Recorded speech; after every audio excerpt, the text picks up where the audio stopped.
for Argentina. Start to turn it in. Back as fast as they can. আর্জেন্টিনার বিপক্ষে নাটকীয় হারের পর মাঠ ছাড়ার সময় নতুন বিতর্কে জড়ালেন মিশরের প্রধান কোচ হোসাম হাসান।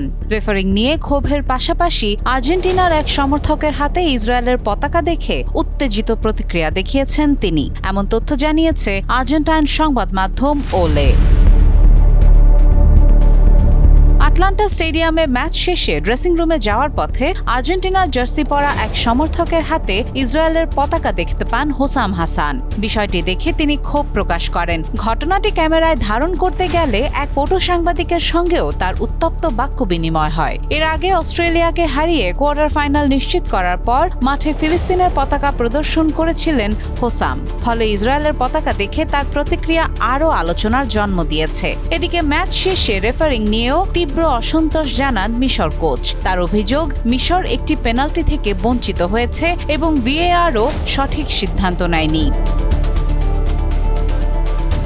2-0 গোলে এগিয়ে থেকেও শেষ পর্যন্ত আর্জেন্টিনার কাছে 3-2 গোলে হেরে বিশ্বকাপ থেকে বিদায় নেয় মিশর। এরপর থেকেই রেফারিং নিয়ে সরব হোসাম হাসান। এবার মাঠের বাইরের ঘটনাও যোগ হলো সেই বিতর্কে। সাদিয়া ইসলাম, টাইমস টুডে।